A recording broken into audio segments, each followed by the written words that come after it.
My name's Alden Donnelly. I'm a consultant and past president of a private sector consortium called GEMCO. And at one time, we were the largest private sector speculative buyers of carbon credits in the world.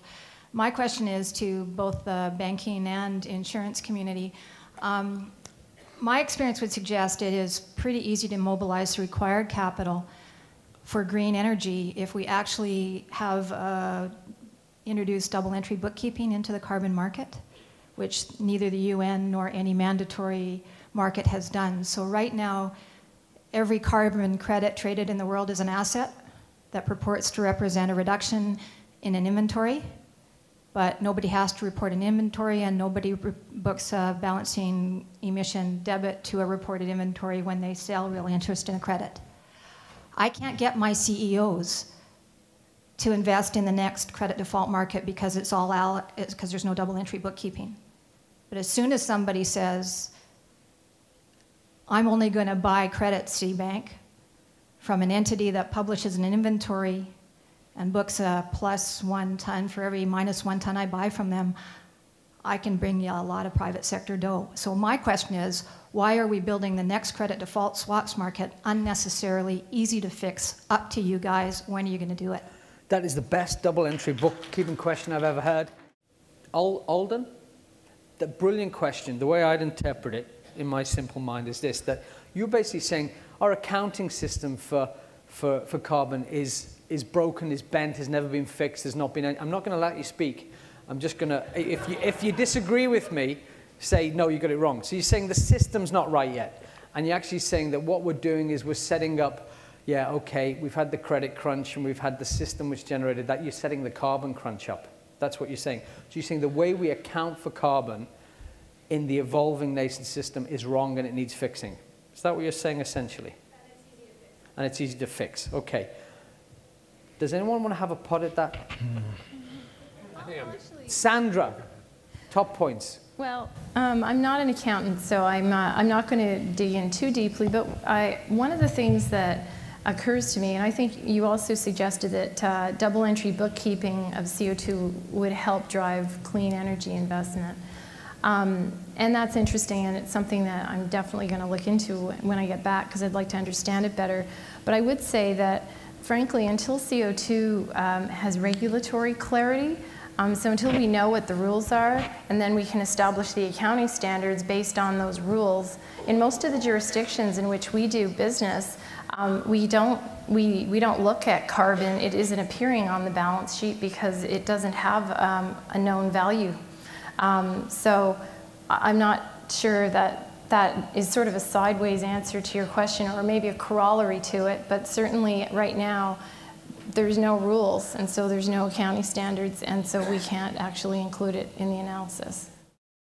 So, PEJ News. I want to address the issue of due diligence. Now, I don't know if this is still the case, but I remember at Globe some time ago, there was a session on socially responsible investment, and someone who was handling the investments, the group investments from a university, said that she had trouble investing in socially responsible investments because if they failed, she would be considered not to have exercised due diligence. However, if she invested in the Fortune 500 and if they lost, then she would not be accused of not exercising due diligence.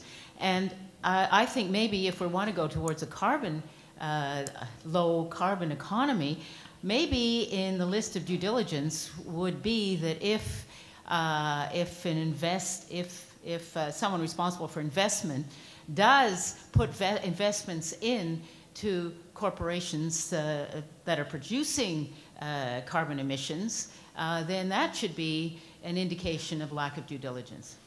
When you manage money for other people, you have a responsibility to be a good fiduciary. There's fiduciary duty, which means you have to manage those assets in the best interests of your clients or your plan members. 10 years ago, maybe even 5 years ago, that meant that you likely couldn't look at environmental and social issues as part of the equation, because there was a risk that if you looked at those issues, as you've said, and you lost money, your plan members, your clients could take you to court and argue that you weren't acting in their best interest. You were putting other things into the equation that shouldn't have been there. One of the great I think, shifts in thinking that's happened over the last 5 or 6 years in the investment community is that that idea is flipped on its head. And today, there's a great deal of thought that says if you're not looking at environmental risks, social risk, and governance risk, then you're not fulfilling your fiduciary duty. I think of a company as an iceberg. And if we're only using our traditional financial tools, we're only getting part of the picture that sits above the surface. And I've always argued that looking at environmental, social risks and opportunities gives you a better equipped sonar. It gives you the information on the entire company. So it's just about making better investment decisions. And we've seen some great work out of the UN, UNEP-FI, I'm sorry.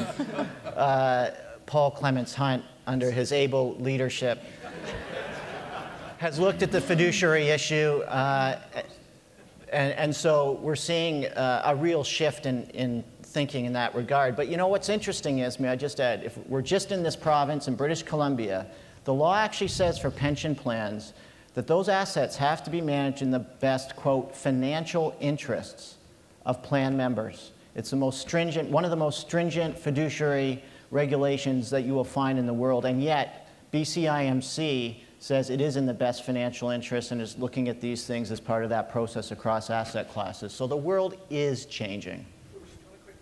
Yeah, just a quick follow-up.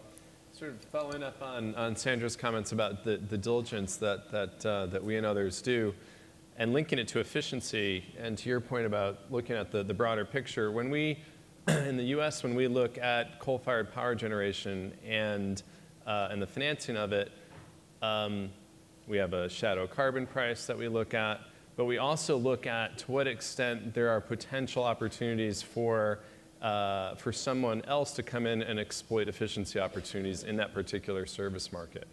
So there is, I think, a broader conversation that goes beyond risk, but that thinks about this a bit more, holistically and points to opportunities.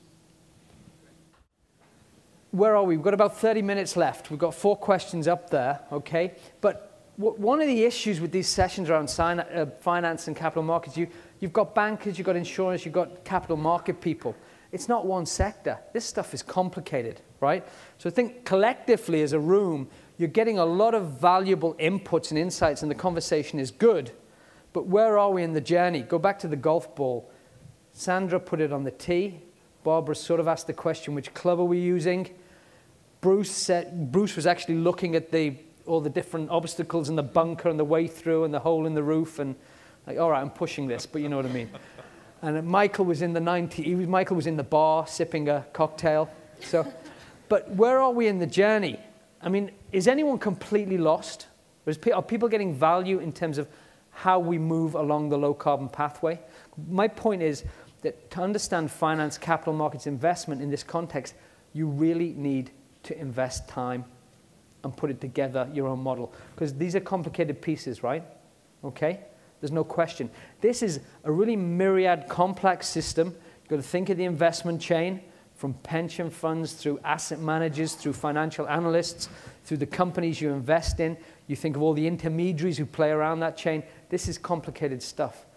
So I think a little bit of the homework post this session is, if you are serious about a low carbon pathway and you want to get there, invest some time in understanding this stuff. 85% of the capital and finance to get us there will come from private sources. And the capital markets and financial intermediaries have to be a big part of that.